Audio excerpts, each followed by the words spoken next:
Assalamualaikum warahmatullahi wabarakatuh. Salam pramuka. Apa kabar hari ini? Mudah-mudahan kita semuanya sehat walafiat. Sebelum memulai pembelajaran, Bapak ingatkan kembali untuk tetap menjaga protokol kesehatan. Yang pertama, memakai masker. Yang kedua, mencuci tangan pakai sabun. Yang ketiga, jaga jarak. Yang keempat, tidak berjabat tangan terlebih dahulu. Dan yang kelima adalah diam di rumah saja. Kalau kau senang hati tepuk tangan. Kalau kau senang hati tepuk tangan.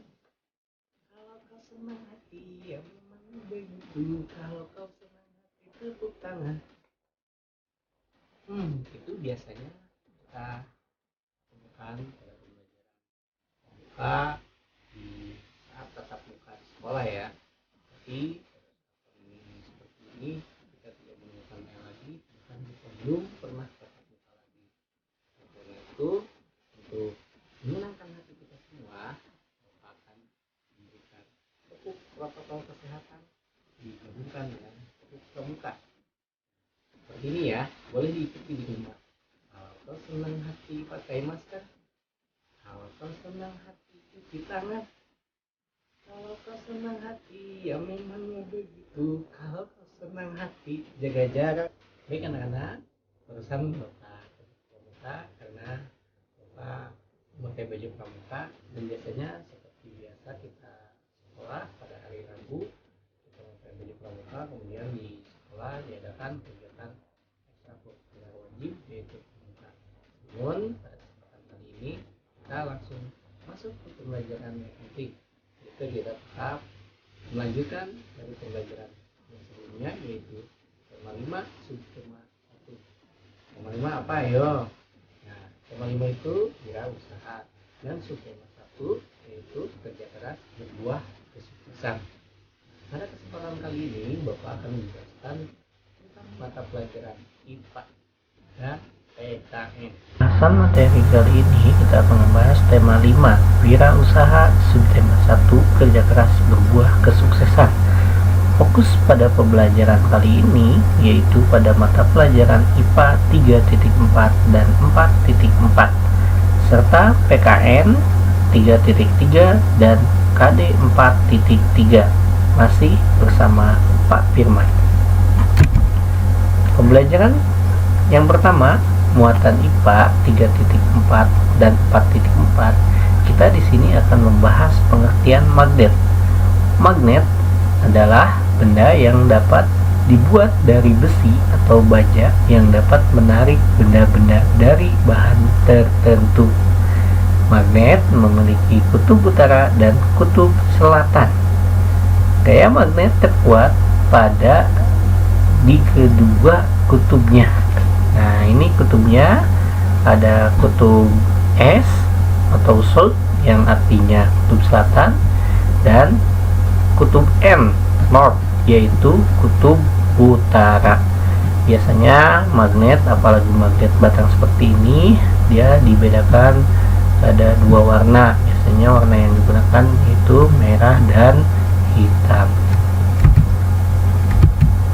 Selanjutnya kita akan membahas tentang bentuk-bentuk magnet. Bentuk-bentuk magnet ada 5 bentuk magnet yang akan dibahas. Nah, yang pertama ini magnet berbentuk huruf U. Nah, magnet berbentuk huruf U ini biasanya disebut juga magnet ladam karena menyerupai sepatu kuda. Nah, selanjutnya di sini ada magnet cincin. Kenapa disebut magnet cincin? Karena dia bentuknya bulat. Nah, selanjutnya di sini ada magnet batang, bentuknya seperti batang coklat ya, Nak. Nah, selanjutnya yang keempat yaitu ada magnet tabung. Kenapa disebut magnet tabung? Karena berbentuk dia bulat, tapi bulatnya panjang gitu, bukan bulat melingkar seperti magnet cincin.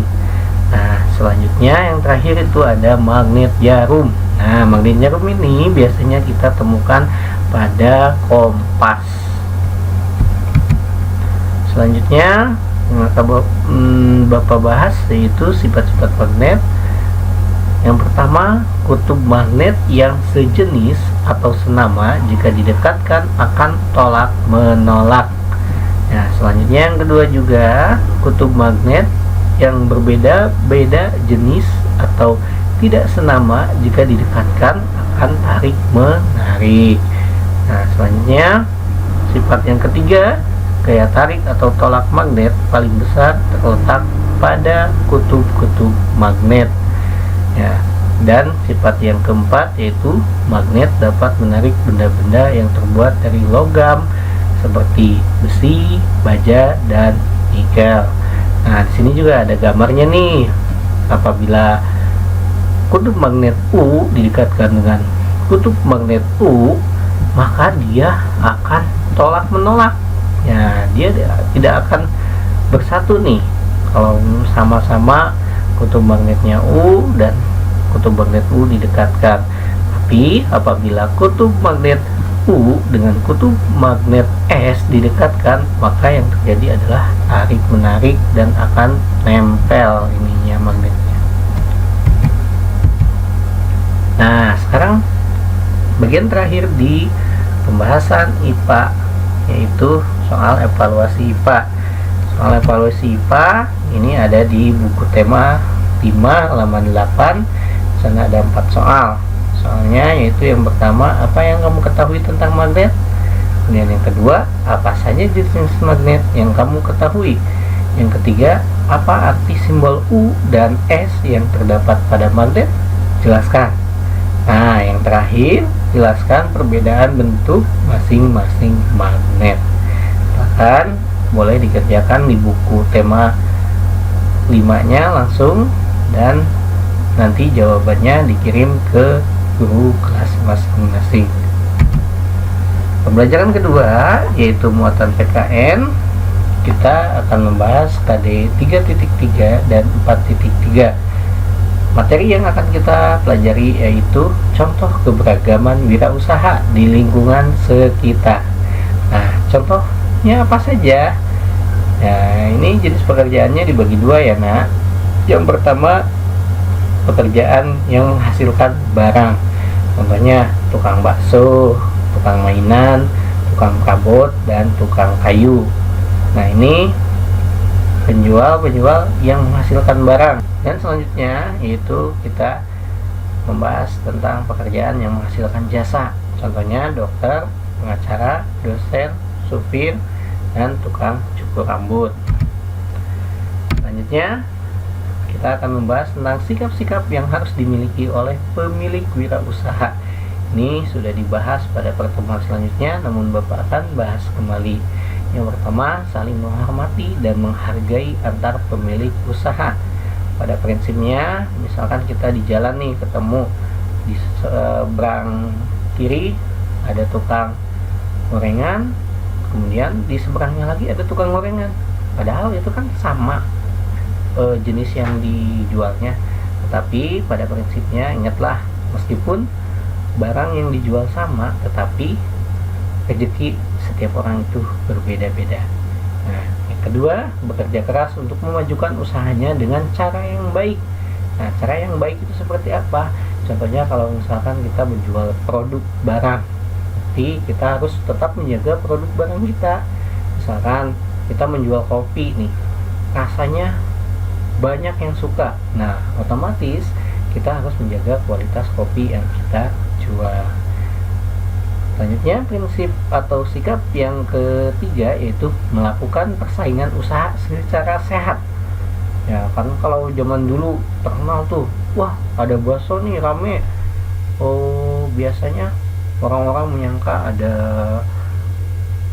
gimanain seperti itu. Nah, itu tidak boleh.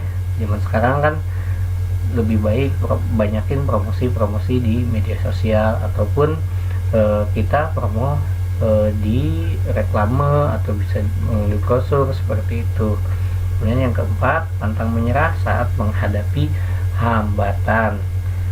Nah, contohnya misalkan saat pandemi seperti ini, banyak sekali hambatan, apalagi para pedagang merasa karena para konsumennya berada di rumah, mereka kadang hasil dari jualannya kurang banyak gitu.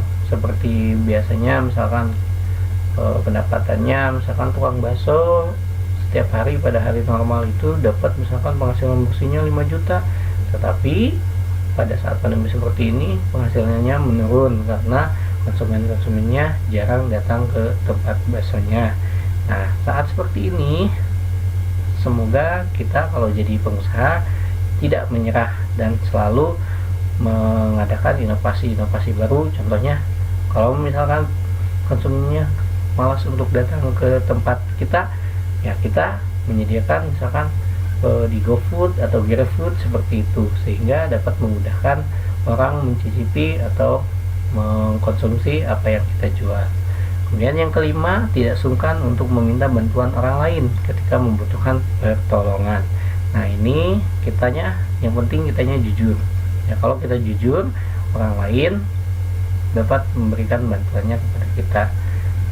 Sikap terakhir yang harus dimiliki oleh pemilik wirausaha yaitu selalu mengembangkan usahanya sesuai perkembangan zaman. Nah, ini apalagi saat pandemi seperti ini ya, orang-orang malas keluar rumah, jadi kebanyakan para konsumen itu ingin diam di rumah, tapi makanan yang dia inginkan langsung ada di depan rumah. Ya, biasanya para pedagang ini dia memasang GrabFood atau GoFood seperti itu, jadi nanti makanan diantar oleh abang Gojek atau Grab ya, seperti itu. Nah, selanjutnya di sini ada teks tentang suatu kesuksesan seseorang namanya Reza Nur Hilman. Baik, kita sama-sama baca ya. Ini ada di buku tema teksnya ya. Judulnya Kerja Keras yang Berbuah Kesuksesan. Terlahir dari keluarga yang kurang mampu membuat Reza Nur Hilman harus berpikir keras membantu kehidupan keluarga. Di tengah himpitan ekonomi keluarga, suatu hari Reza mengambil keputusan untuk menjual keripik singkong. Keberanian untuk menjadi penjual keripik singkong yang terkesan murahan dan dianggap sebagai makanan tradisional perlu diacungi jempol. Gagasannya dalam mengolah keripik singkong ternyata mampu membuat makanan kecil tersebut digemari dan mempunyai nilai jual lebih. Produk tersebut bahkan berhasil mendunia. Kesuksesan yang diraih Reza adalah berkat kerja kerasnya. Pria berusia 24 tahun ini memulai berusaha dari nol. Sekarang penghasilan yang diperoleh Reza menembus miliaran rupiah. Kesuksesan tidak datang dengan sendirinya, tapi untuk mencapai diperlukan kerja keras dan keyakinan. Baik, selanjutnya kita langsung ke soal evaluasi PKN. Ada di buku tema 5 halaman 36-37. Jumlahnya ada 5 soal. Ayo, bagaimana penjelasan tentang IPA dan PKN-nya? Apakah sudah mengerti? Baik, kalau misalkan tidak mengerti atau ada yang belum dipahami, kalian bisa putar ulang video ini. Selanjutnya, jangan lupa ya, tugasnya dikerjakan dan jangan lupa hasil tugasnya dikirim secara japri kepada wali kelas masing-masing. Demikianlah pembelajaran hari ini, mudah-mudahan bermanfaat untuk kita semua. Akhir kata, wassalamualaikum warahmatullahi wabarakatuh. Salam pramuka.